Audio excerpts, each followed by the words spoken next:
San Pío X, conocido como el Papa de la Eucaristía, es el patrono de los catequistas. Su festividad se celebra el 21 de agosto. San Pío X nació el 2 de junio de 1835 en la ciudad de Riese, al norte de Italia. Fue bautizado con el nombre de Giuseppe Melchiorre Sarto. Era el segundo de los 10 hijos de un cartero municipal y una humilde costurera. Giuseppe estudió primero en una escuelita de su ciudad. Su párroco, viendo que era muy inteligente, comenzó a enseñarle latín, y a los 10 años le obtuvo un cupo en la escuelita de Castelfranco, a 8 kilómetros de donde vivía. Como el niño recorría los 14 kilómetros de ida y vuelta todos los días a pie, sus zapatos se desgastaron, por lo que tenía que quitárselos cuando salía de una ciudad y volvérselos a poner cuando llegaba a la otra.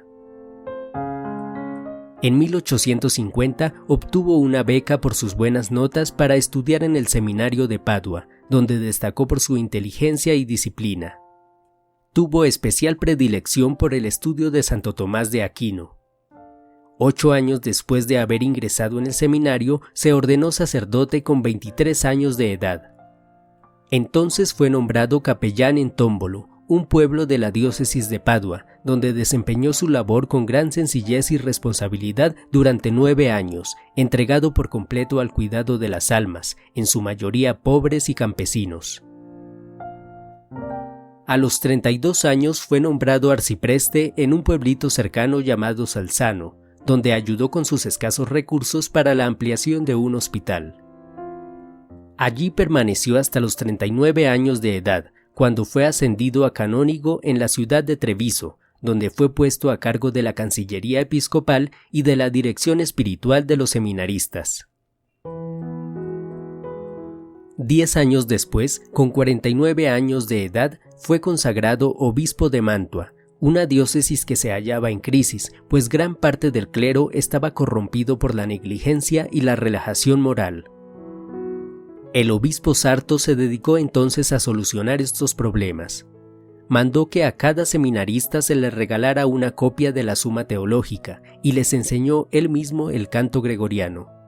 Fue tan dedicado y cuidadoso en su labor que volvió a reinar la paz y la unidad en la diócesis. Por eso, en 1892, con 57 años de edad, fue consagrado cardenal y patriarca de Venecia por su santidad León XIII. Como cardenal, se dedicó a recorrer la región del Véneto. Viajó por su jurisdicción predicando con gran sencillez y buscando siempre las zonas más pobres. En cierta ocasión, le regaló su propio colchón a un enfermo que lo necesitaba. Hizo visitas pastorales a sus parroquias y convocó un sínodo diocesano. También allí promovió el canto gregoriano y protegió al sacerdote y compositor Lorenzo Perosi. El 20 de julio de 1903 murió el Papa León XIII. El cardenal Sarto, que tenía por entonces 68 años de edad, se dirigió al cónclave para participar en la elección del nuevo pontífice. El favorito para ocupar la cátedra de San Pedro era el cardenal Mariano Rampolla del Tíndaro, y en efecto, las 3 primeras votaciones le favorecieron mayoritariamente. Sin embargo, cuando se preparaba la 4ª votación, se le comunicó a la asamblea que el emperador Francisco José de Austria acababa de emitir su veto en contra de la elección del cardenal Rampolla. Ante esta intromisión del emperador, los cardenales electores intentaron rebelarse, pero el cardenal Rampolla, en un gesto de dignidad, decidió retirar su candidatura. Tuvieron que pasar entonces 4 votaciones más, hasta que por fin, el 4 de agosto de 1903, resultó elegido el cardenal Giuseppe Sarto, quien eligió el nombre de Pío X. Cuando le preguntaron si aceptaba la elección, él respondió: «Si esta es la voluntad de Dios, la acepto como una cruz». 2 meses después de su elección, Pío X publicó su primera encíclica, en la que anunció que el propósito de su pontificado era instaurarlo todo en Cristo, basado en el texto de Efesios 1:10. Una de sus primeras medidas fue suprimir la vieja costumbre de concederles títulos nobiliarios a los familiares del Papa. A finales de 1903 publicó un motu proprio para recuperar la dignidad de la música sacra y el canto gregoriano. Hasta entonces, la música litúrgica se había convertido en muchos casos en un espectáculo semejante a los conciertos o las óperas. Pío X ordenó que se recuperara la antigua sencillez y el fervor del canto gregoriano entre los fieles. En enero de 1904 promulgó la Constitución Apostólica Commissum Nobis, por medio de la cual prohibió los vetos a la elección papal por parte de cualquier poder civil. También derogó parcialmente la disposición non expedit que había instaurado Pío IX, y de este modo permitió a los católicos italianos participar en las elecciones democráticas de su país y hacer alianzas con los liberales moderados. Por otra parte, nunca vio con buenos ojos la creación de partidos políticos católicos y prohibió su formación en Italia. Dispuso además que la acción católica tuviera una finalidad exclusivamente apostólica y no política. También en 1904 celebró los 50 años de la proclamación del dogma de la Inmaculada Concepción. En 1905 convocó un congreso eucarístico en Roma y emitió el primero de varios decretos eucarísticos.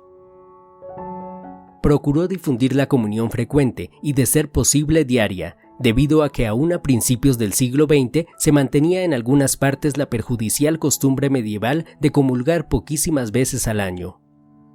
También recomendó que los niños hiciesen su primera comunión a los 7 u 8 años de edad y que se diese la comunión a los enfermos al menos 2 veces al mes. Impulsó la enseñanza del catecismo entre niños y adultos, pues tenía la convicción de que muchos se alejan de la fe principalmente por ignorancia. Pero para una buena catequesis era necesario un buen catecismo. Designó entonces a un comité de teólogos que luego de un exhaustivo trabajo preparó el texto del nuevo Catecismo Mayor. Este catecismo, a diferencia de otros más antiguos, tenía un texto claro, conciso, breve y didáctico. Su estudio se hizo obligatorio para la diócesis de Roma en 1905. El Catecismo Mayor tuvo tanto éxito que en muy poco tiempo se extendió al resto de Italia y a gran parte de la Iglesia. Pío X también animó a la lectura diaria de la Biblia, propuesta que fue muy criticada en su época y poco obedecida. Delegó a los monjes benedictinos para que hiciesen una revisión completa y exhaustiva del texto de la Biblia Vulgata, y en 1909 fundó el Instituto Bíblico, a cuya dirección encargó a la Compañía de Jesús. También nombró varias comisiones para la codificación de las leyes canónicas y la redacción de un nuevo código de derecho canónico, y reorganizó por completo los tribunales, oficinas y congregaciones de la Santa Sede. En 1905, el gobierno francés suspendió el concordato que tenía con la Santa Sede, rompió relaciones diplomáticas y decretó la separación definitiva de la Iglesia y el Estado. Al mismo tiempo, se inició en Francia una campaña propagandística contra la fe católica y el gobierno comenzó a incautar muchas de las propiedades de la Iglesia. A cambio de la incautación de propiedades, el gobierno ofreció al Papa la libertad de poder elegir directamente a los obispos franceses, sin la nominación previa del poder civil, como ocurría antes. Pío X no lo dudó un instante, pues su verdadera preocupación era la salvación de las almas, no de los bienes materiales. Muchas críticas surgieron entonces al interior de la Iglesia contra el Papa.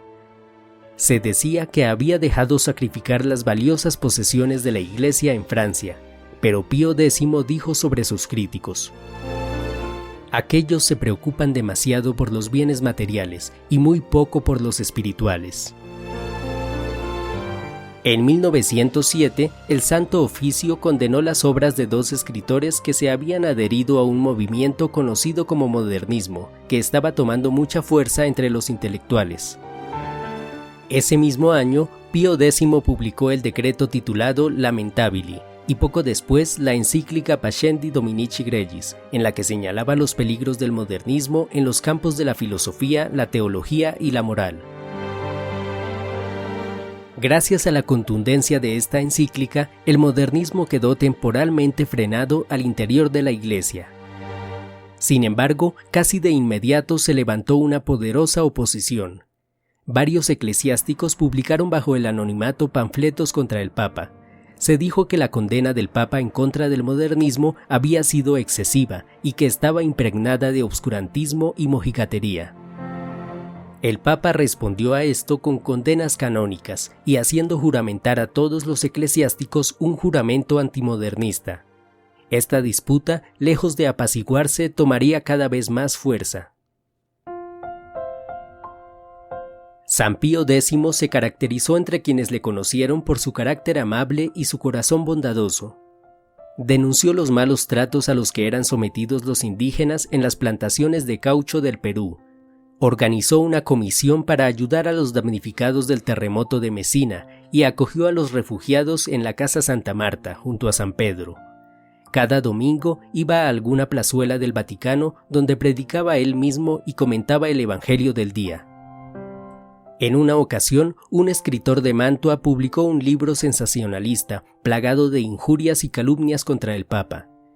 Pío X no quiso emprender ninguna acción legal contra el escritor, pero pasados unos meses se enteró de que dicho escritor había caído en bancarrota y vivía ahora en la miseria.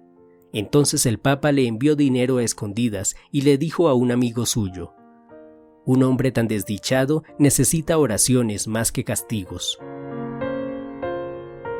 San Pío X tuvo el privilegio de que aún en vida Dios obrara milagros por intermedio suyo. No pocas personas enfermas se curaron de sus enfermedades cuando las tocó con sus manos o rezó por ellas. En 1914 estalló la Primera Guerra Mundial. Pío X se vio muy afectado por la noticia y a los pocos días enfermó de bronquitis.